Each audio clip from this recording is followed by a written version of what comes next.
There you go. That definitely should have switched over. Let me just double check the video now just to make sure.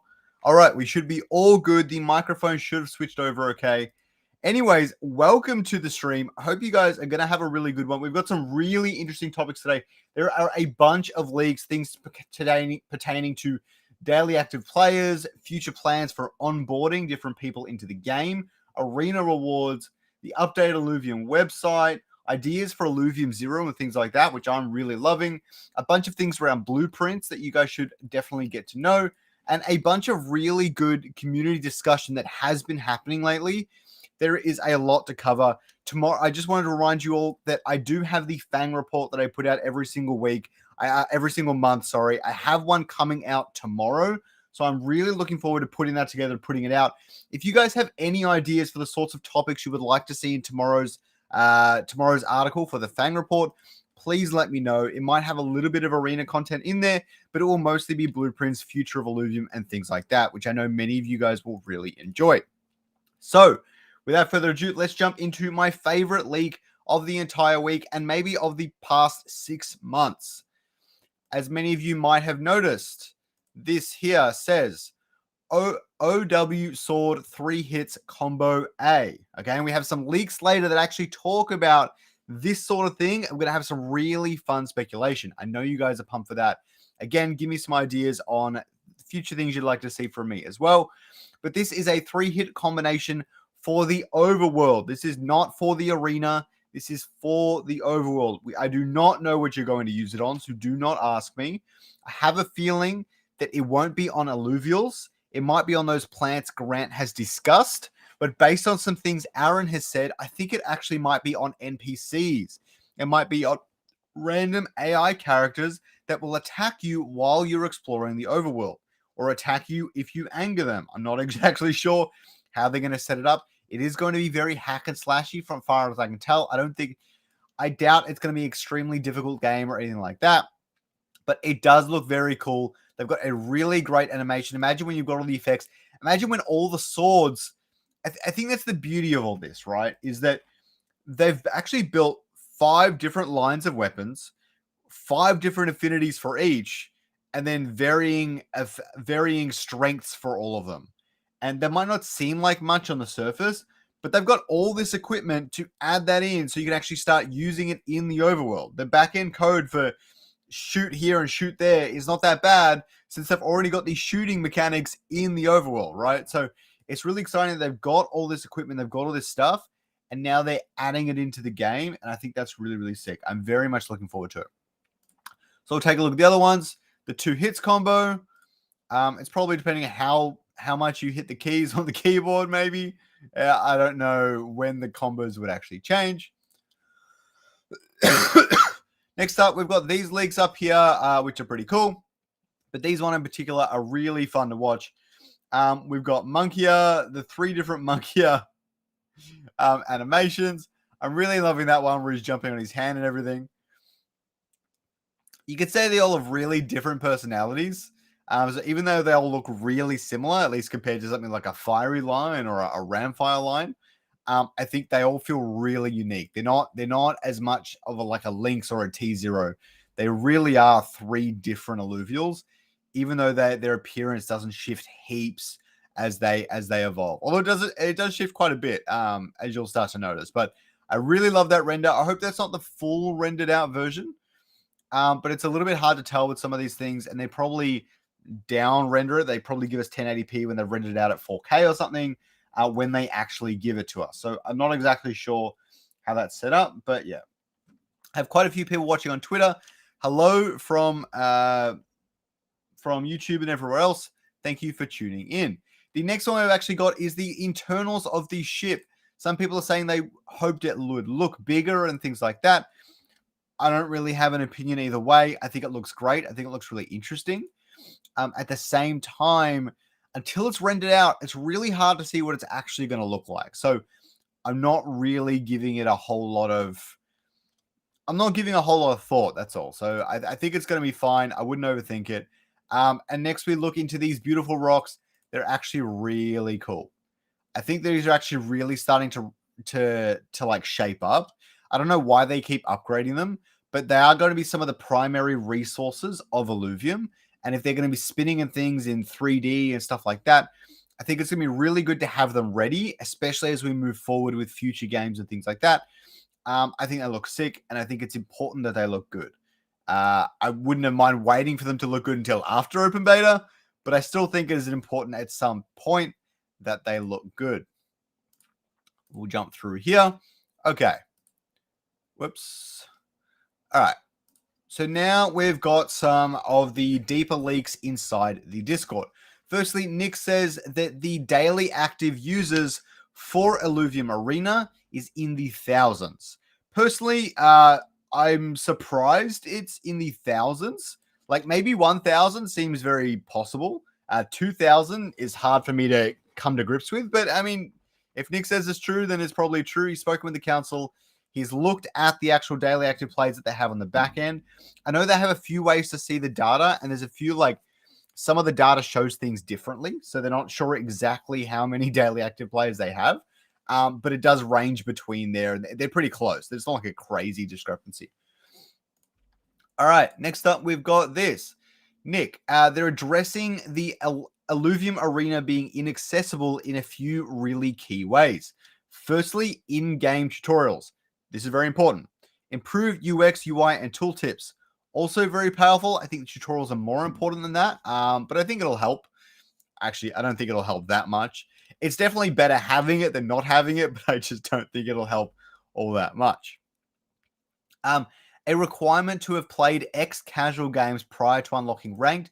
This would be a really big deal, making sure you're not coming against seasoned veterans in the Illuvium ecosystem on your very first game.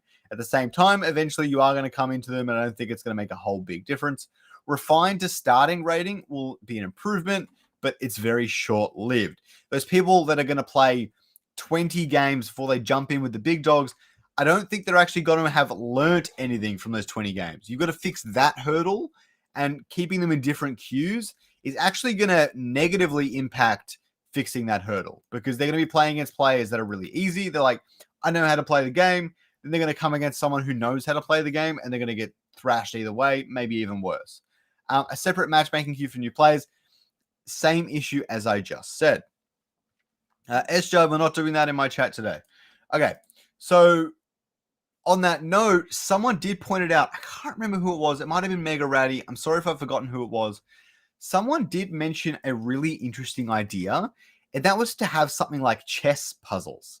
Okay, so in chess, they have these really fun puzzles you can do where they say like, the queen's here, there's 3 pawns here, and you have 2 rooks. Try and checkmate the opposing king, and you have 3 moves to do it and stuff like that. If they had those sorts of puzzles and threw them into Illuvium, that would be a fantastic onboarding tool. You have 10 to 15 of them, and it would be really good to help you to help players better understand the game, better understand the fundamentals and the advanced tactics. And once they've beaten those 50, well, if they're getting smashed, they can go and play these 15 to 20 puzzles. They'll have trouble with the last 5. They'll be really tough. There'll be something like you both have like a hardcore Colossus Toxic team, and you've got to try and set up your Illuvials in a way where you're going to win the round and really understand how to get your positioning for your hyper carries so they're in the right spots and stuff like that. And even I would love to play that sort of stuff. So those sorts of things could be really, really cool. And I hope they implement something like that. I'm actually considering creating something in feedback ideas for that. If someone wants to beat me to it, that is fine too. But I think that would be really, really cool. All right. So the next thing, we've got this here from Johnny and Nick. Okay, this is really good stuff. So firstly, no alpha rewards are not on the bonding curve. So all the blueprints you just acquired, they were not on the blueprints bonding curve. But when the Illuvium 0 and open beta and everything launches up, the bonding curve will go into effect. What this essentially means is that they will be harder to find the more people find them, which is actually really interesting for T1 plots of land, because they will be the last ones to get blueprints, which actually means that T2s, T3s, and T4s will actually be viable for blueprint hunting, which they weren't as good before, but now there's a reason to use them for it instead, at least initially. The other side of this is that the bonding curve will actually kick in from all of the minted blueprints. So if, let's say, 300,000 is the upper limit, let's say 300,000 blueprints were minted, and some people reset their lands and stuff. These 5 blueprints are going to be significantly harder to obtain for those people that did not obtain them during the alpha. So even though they're not exclusive blueprints, if you miss out on this, you are going to make it. It's going to be a lot harder for you to acquire them, especially for I think the most popular one will probably be Atlas, and then maybe Tiru. So definitely grab your hands on those 2 if you think they're going to be worth something in the future. I'm personally not convinced either way. There's a lot of them. But at the same time, this is really interesting information. So do with that what you will. Owning the 15 blueprints from the alpha means the player can focus on acquiring the new biodata available in beta. They will not have to find them again. That is not actually based on the NFT in any way. I have made a tweet about that. You can check it out. KKS says, any idea about when we will be able to start getting revenue from our land, from fuel and minting more blueprints? Only Q2. This one's a little bit hard to answer. All of the above will only happen when open beta kicks in. Now, land might start generating fuel before open beta. That being said, there will be no buyers for that fuel, so you'll not be able to make money off of it, even though land might get its proper reset before open beta kicks off. That means you may actually be able to get blueprints, real blueprints, before the open beta launches. And by that logic, you would be able to sell those blueprints and get something more rare. So that would actually be a really exciting milestone for land. When that happens, no one knows. The team is still hoping for open beta by the end of Q1 2024. But Q2 seems likely at this point, especially based on the new roadmap. I am dropping some great stuff today. Just going to say. All right. So Nick says here that I can't remember what this is. Oh, this is based on the leaderboard rewards for Illuvium Arena. Taryn said it best in one of our discussions. Esports winners in the kind of like the brackets of who's going to be earning ILV. I don't know how much it would go to each, but let's say it's 1.1, 0.001 or something like that. Esports winners are going to be really at the top, and they're kind of in that top bracket. Let's say top 10, top 20. Rest of esports competitors, let's say top 100, top 200 maybe. Competitive enthusiasts, you're talking a top 1,000. Rising star, maybe top 5,000 if we're talking like 1 million players. And then good players, which would be like your top 10K, top 20K. Again, if we're talking like 1 million players. Kind of hard to grasp where those ranges are, but really that's what Nick's talking about here, and kind of how the ILV will go to that.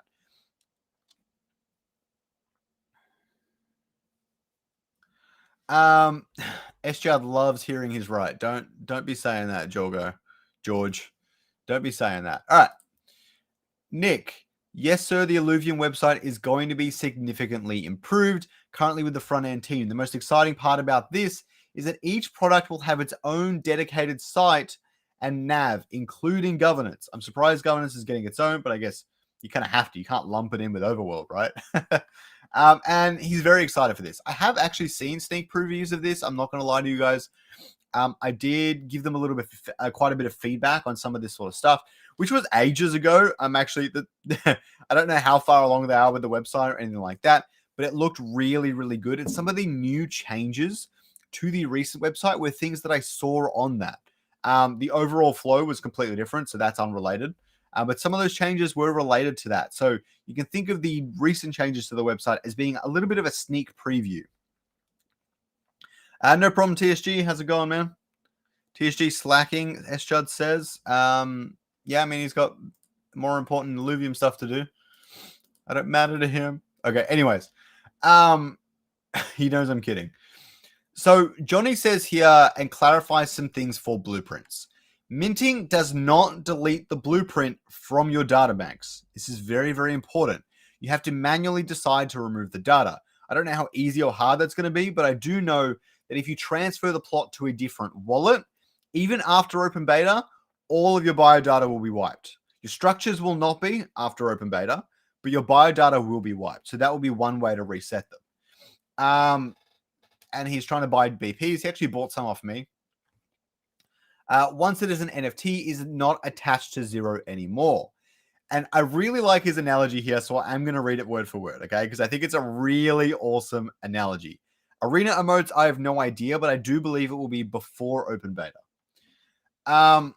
So if you sell the NFT, you lose the right to use the blueprint, kind of like a patent, even though you may still hold the research data in your local databanks. Obviously, it's not a perfect analogy, but basically, you mint out your blueprint, and now you don't have the ability to mint that again because you do no longer own it. The Illuvium universe and your wallet and stuff owns it, and you can't sell it back. It's a one-way transaction. If you could sell it back, then the analogy would make a little bit more sense, but you cannot. So, yeah. All right, let's move on to the next one. This one here is a feature Johnny was thinking about. This is by no means in the game. The council will have to approve it and all the rest of it as well. But this is a feature that was on Johnny's mind, and he wanted to share it with the community. And I actually really like where his head's at here. Long story short, there's like 5 steps to be able to get a really specific item in Illuvium 0. And those 5 steps might take you like a week to be able to achieve that. However, if you have a lot of free-to-play players that can also do these 5 steps, then they might be able to all band together and get it done for you way, way faster. Or they're getting it done over time and you can buy the thing off of them. And this means that free-to-play players can create items and NFTs in the game that they'll be able to sell to other players who will be able to actually use those NFTs for something useful on their land. And that is a good interaction between the two. He has actually mentioned, I don't know if I have that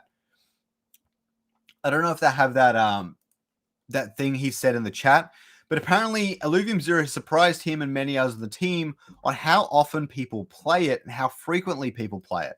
Now, it's probably not the same as the arena numbers, but it's actually got extremely high retention compared to the overworld and maybe even the arena in the future. People are still playing Illuvium 0. I don't know why necessarily. They probably don't know either, but it actually has really high retention, and there's a community of people that really enjoy playing the game. And that bodes well for a community of people that will really enjoy playing the game free to play. That will have a market out there, and catering to that as Illuvium will be really important without damaging the existing landholders, obviously. And they're definitely conscious of that, so I wouldn't worry about that at all. It will actually benefit landholders by adding more people into the game and making things like Clash of Clans even more of a reality. Imagine trying to play Clash of Clans when there's only 20,000 players, or way less because multiple holders. It's only 5,000 players that can play. Your Clash of Clans experience is going to be pretty crap. So you need free-to-play players in there one way or another. Oh, okay. Well, this gets tiring. Okay. So the Ascendant leaderboard is live. If we take a look at it right here, I'm surprised this is not zoomed in. We can see the leaderboard as we go down here. I know many of these people have gotten to the high ratings and then don't necessarily play a whole lot. Like, they don't play every day or anything like that. I did not know Zadkiel was Xborg. That's interesting. Okay. So you got a few Viper accounts. Mindia, Martini. I love seeing Martini actually up here. Is really fun.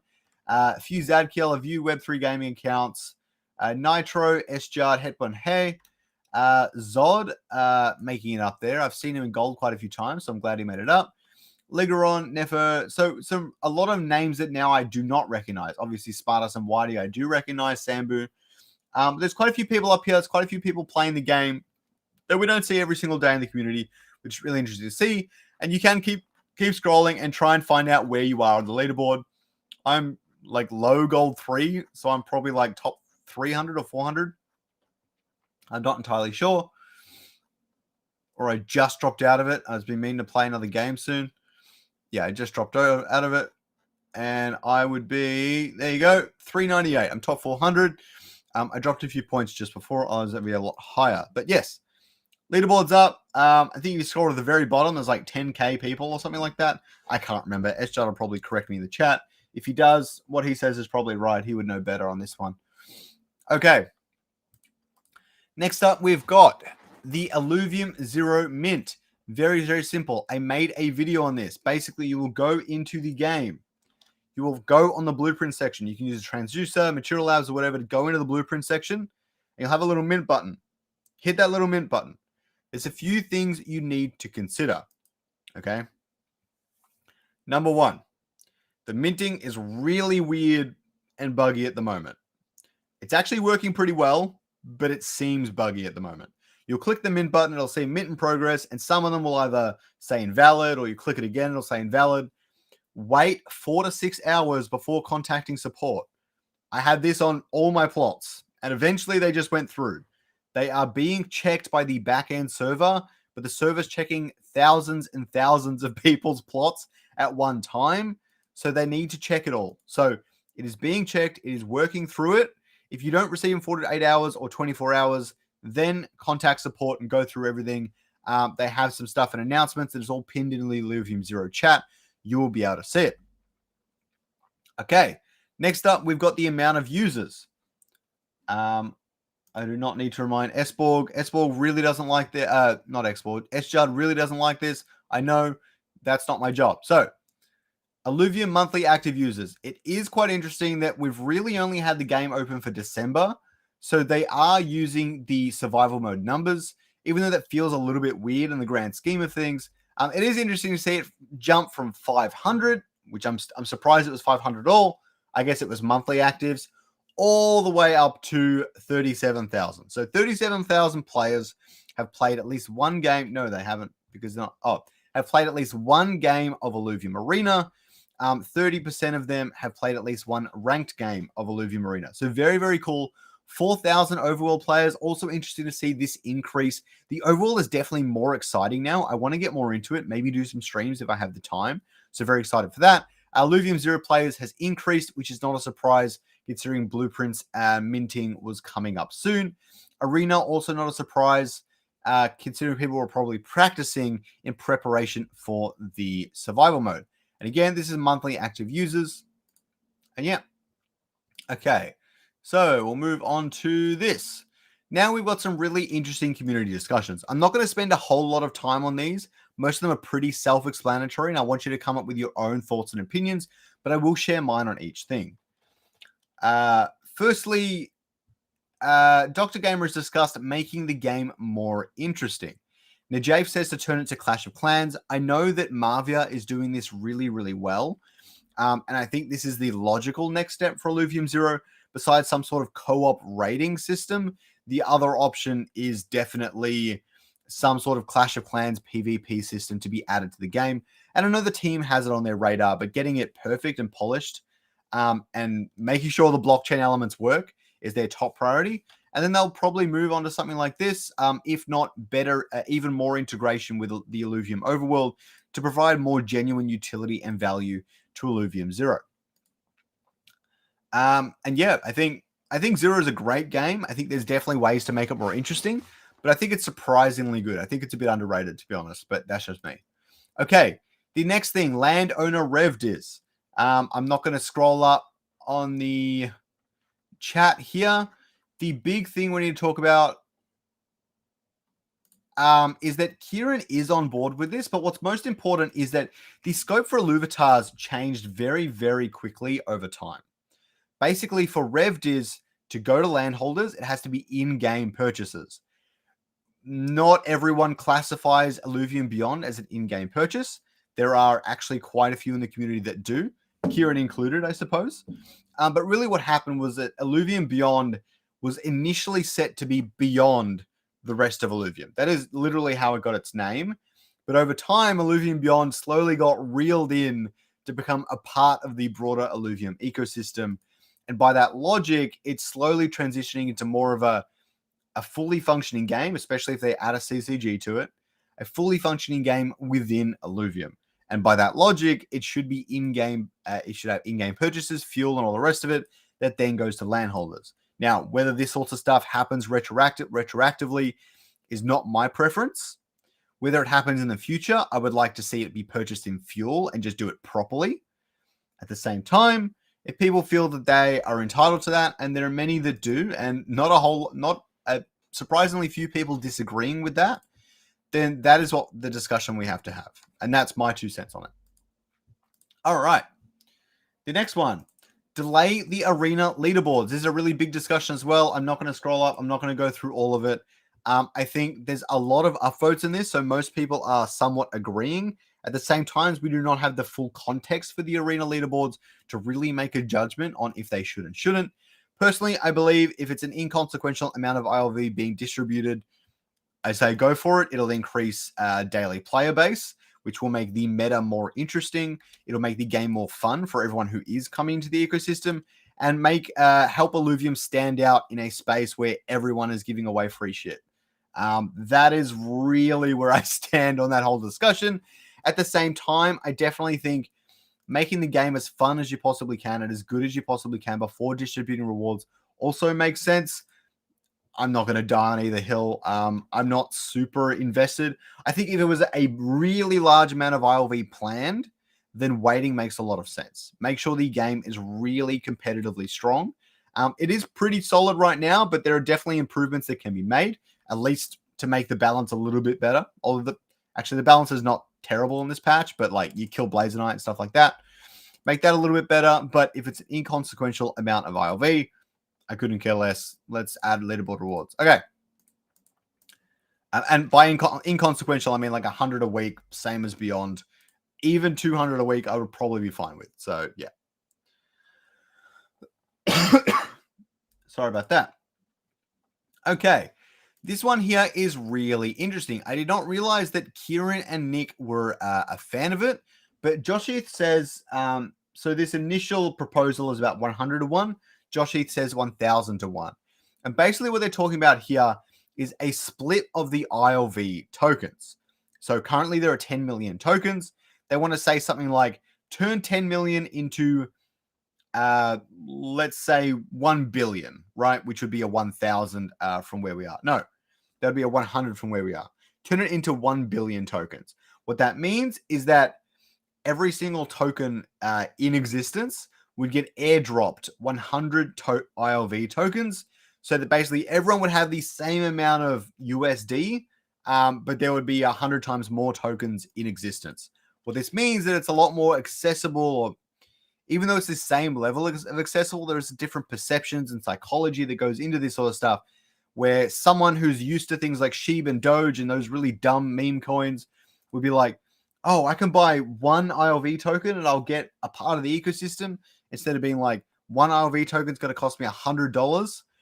And even though $100 doesn't seem like a big issue, it could be $1,000 in the future. And if that is the case, then it is going to scare off a lot of people. For that reason, I think it makes sense. I don't know why you need to go to 1,000 split, but I just don't know if it's easy to actually do it, to be honest. I don't know how hard that is.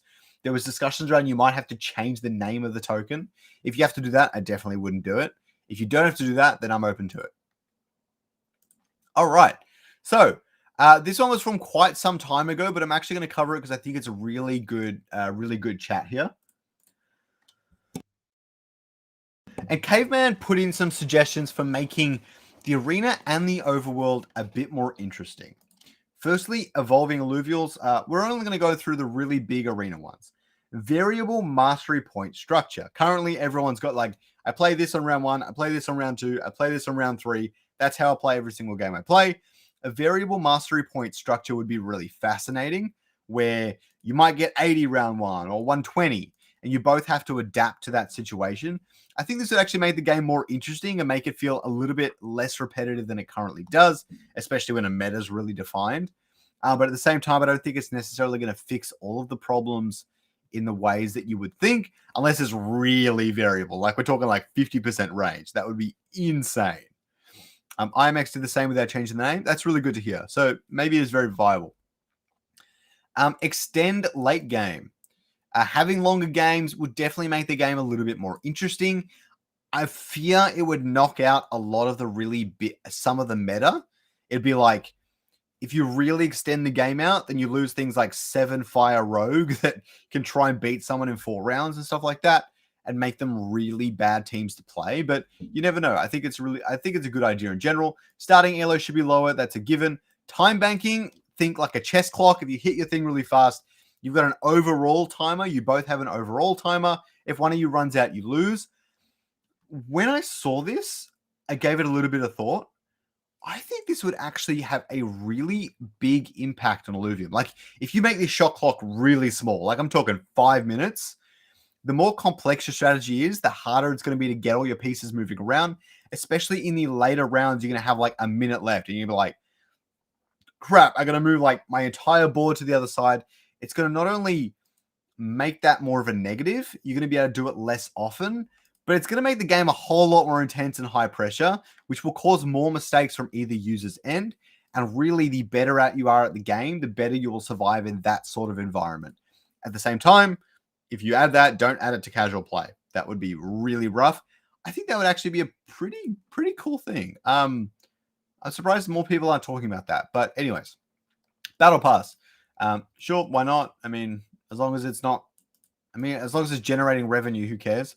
Quality of life. Selecting units can be difficult. A box selection I've always wanted. That would be sick. Suits and ranges should not be a drag and drop. I agree. I think it would be great if this was a little bit easier to apply. Just click it or click it and drag it to the right side or something. I don't know how you would do it. Rangers should not be a unit that highlights when you're trying to drag augments onto alluvials. I did not know that was the case. Definitely fix that. Yes, the weapon swap, they need to fix that. And starting camera positioning, I think everyone's mentioned that. Filters on the bottom, add affinities in class. I don't think that's necessary. What I will say is I think suits should come before augments because there's less of them. And so you got to scroll through all the augments to get to suits. It sucks. I actually quite like the filtering now that I'm used to it, so I'm not really going to harp on that one either. And the last thing we've got to today is the big one, okay? This Aaron post actually got me super duper hype. And I've talked internally with some people about this sort of stuff like a tiny bit because it's a really exciting idea. Now, I don't actually know the idea. I'm just saying in general, I think it's really cool that this is being said. So I'm going to read it word for word. And I quote from Aaron, "Just jokes, but I am busy working on the long-term roadmap. I know that a lot of people will say work on the current games, and yes, I am doing mostly that, but we already have a good idea of the long-term direction and everything is subject to council approval, but we'd like to get something out to inspire you about what is to come." End quote. Not forgetting that council approval isn't the council comes up with the games. The council prefers for Illuvium Labs to come up with their own ideas, present it to the council, and the council to decide on that. And that has been written out in many proposals already. So the next quote. "What I'm really pumped about is the fact that new games in our universe will always leverage our existing assets and tech, making them much easier to build. It's crazy how many new things we have needed to build just to have the infrastructure to support the games. Much of that goes away with new games since they can just borrow what we already have. TLDRBTL. Oh, too long, didn't read between the lines. Illuvium Hearts Ablaze coming in hot." I really thought this had a message about Battle Royale. So I'm going to find that I'm going to find that right now. Is BR going to work?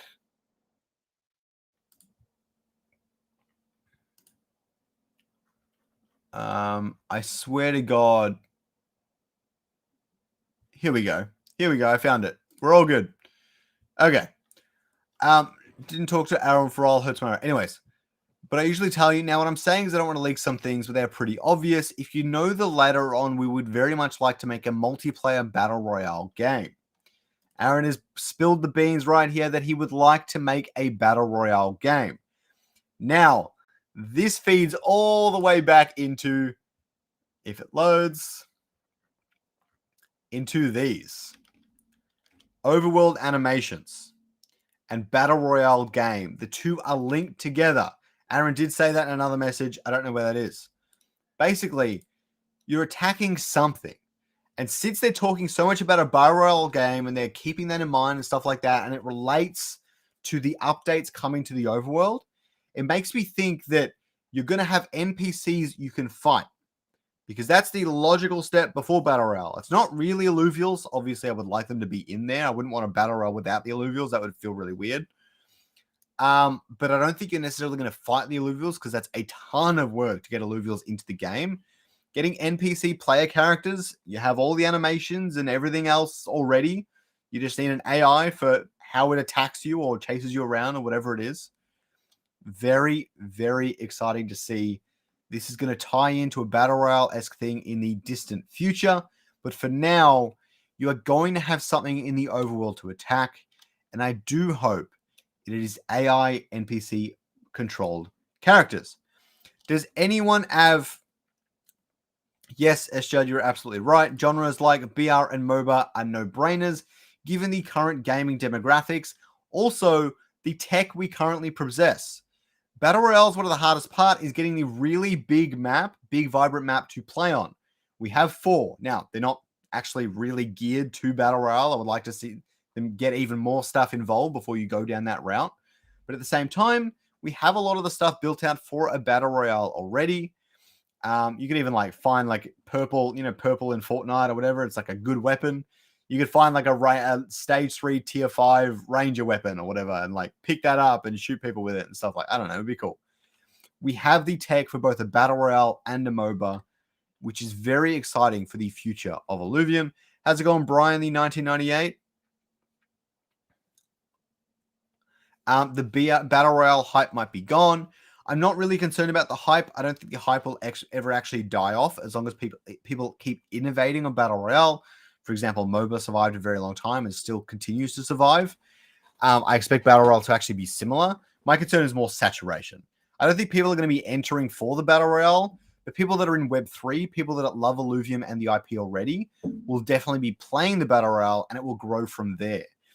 In the same way that things like, I can't think of a good Battle Royale example. Let's say Warzone. PUBG had a lot of players. Warzone had an IP it was leveraging and added Battle Royale on top, and then everyone left PUBG and went to Warzone. I don't think everyone's going to leave Fortnite necessarily, but it's the best way to create a Battle Royale is to build it on top of an existing IP, which I think is what Illuvium is doing. So yes. And Fortnite and PUBG are actually not that old.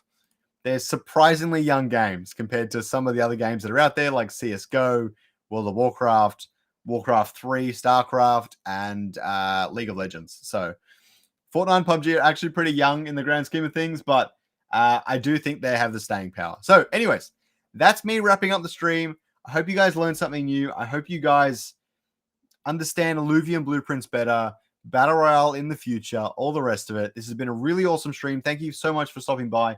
Do not forget to like the video. We only have 5 likes, which is really kind of depressing. Don't forget to like the video before you leave. Don't forget to subscribe if you want to see future videos. Hopefully I can force TSG to come on. Don't forget to register for the Illuvium Inferno 6 happening this weekend. Well, Saturday for me, Friday for most of you. Don't forget to register. 70 registered so far, $500 prize pool. Have a good one, guys.